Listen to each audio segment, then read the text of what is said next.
सखी का हो का बताऊं? तनी चला जीजा जी के लहाई जा। चला चला चला चला तो चला चली जा चला। काहे जीजा काहे साली आ सुनी हम सुनले बानी कि रहुआ गवैया है। तेमा तारा सखो बका सही सुन ले बारू। हाँ तो एबरा कंपटीशन होइए के रही। तो ठीक है बा चला अपन टीम तैयार करो ए संगी लोग। चलो तैयार हो जा साली से तनी कंपटीशन लड़े के बा। अरे बाप रे बाप आवो ये ये है जब हां ए सखी चला तनी तनी टाइट होका था। चल चल चल टाइट है चलो। लम्हर दामाद छोटे घर के दुबरिया हो।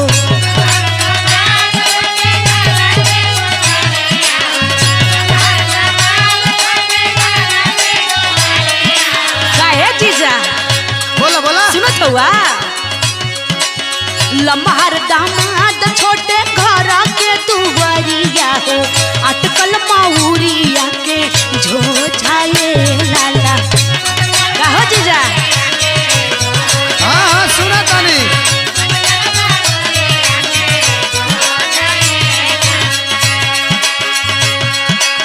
रथवा चढ़ला या में दुल्हा देवा हो दुल्हा। ए जीजा अरे जिया हो सुनर को ताली दियत रहा। एकदम तोरा पे आज भारीए पड़ो। पाला पड़ी गइल बा।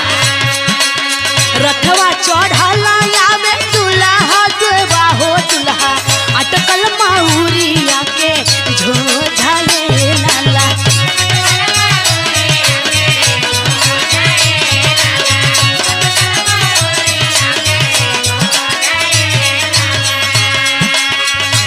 कहाँ जीजा ए भाई लोग भैया बोला। अरे इस साली को देखो तारा लोग कितना चुनहा तरी। अरे आज तू भेजा भेजा मोहन के है।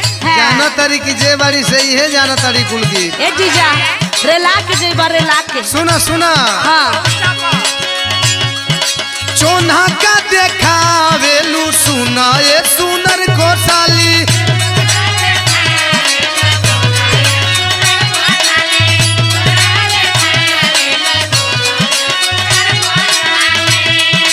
चोन्हा का देखा वेलू सुना ये सुनर को हाँ, साली। अच्छा। सज धज के लागेलू सोनाली हो।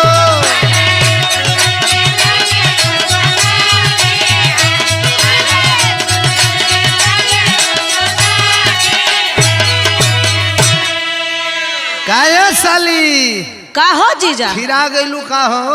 अरे का हम फिरा गली ए सखी हौ देख तारू देखा तो ई थिरवावा तना आ देख तारू सहूर देखा। तुम जुड़वा दो। हाँ तो देखा अब हम जुड़वाइए दे। हाँ हाँ जुड़वावा जुड़वावा। आइले दुआरे दुल्हा लागे बेसाहुरा जी।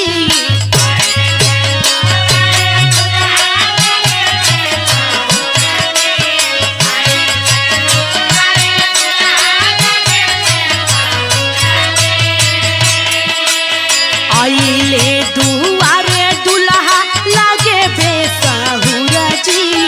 गोरा पहरे लोढ़ा के बुद्धि के भसुरा जी। अरे मरे लालो या देखो आई बड़ा को तारी हो। भीतर भीतर साली का तो तारी। क्या हो जीजा जी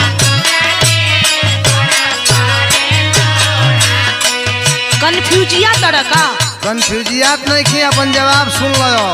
अच्छा तो दा एगो लइका सौ गो लइकी लागे कुल कुंवार हो।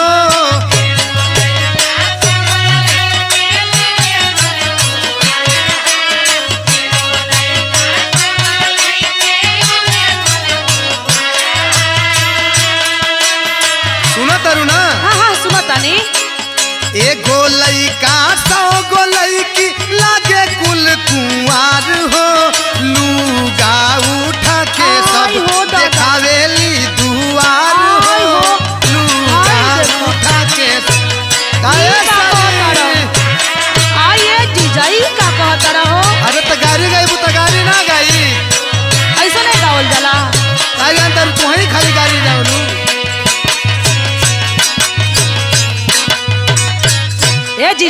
का हो? तो सुना हमहू कम ना है। अच्छा हम तो नाकी में पानी भर दे। अच्छा हाँ आगे का लाइन है ली सुनी। सुनाओ तो। ए हो काले बा ए जीजा खवाई खिचड़ी काले बा। बोला बताओ तनी कि मुँह में जाबी लग गई। अच्छा कुछ देवल चाहतरू? हाँ हो देवल चाहतरू तो सुनो। हाँ खोल के मांगा दिल खोल के मांगा। अपन दे दो का? अपन दे दो ये साली बहिन छोटा अरे की बाप अपन दे रे दो। बाप। मंजूर बा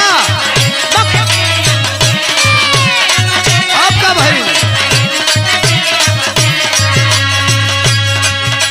सुना सुनावा। बढ़ी चढ़ी के बोलबा ना हाँ। तो तो ना हमहू रेलत जाई। अच्छा तो तू रेला फिर हम ठेला तनी।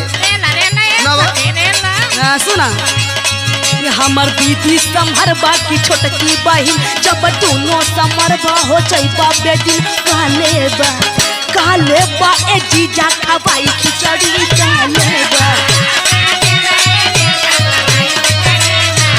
ओए होए दिया रे साली जियत रहो। बुझाई?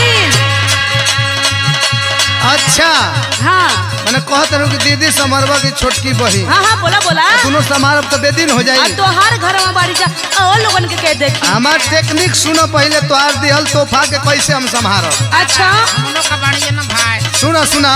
बोला एगो सूती अगल एगो सूती बगल देख दोनों के रात भर रहब जगल। अपन दे दा ये साली आई हो बहिन जीजा। छोटा की अपन दे दा। लिया वो कहाँ बारी जा? बाप जीजा बड़ा छिनरा बड़ा हो तू। लगलू भागे आवे अब ना कंपटीशन करबू। एक तोहरा तनको लाजा शरम ना बाबू। एकदम जुड़ा जाइबू हो।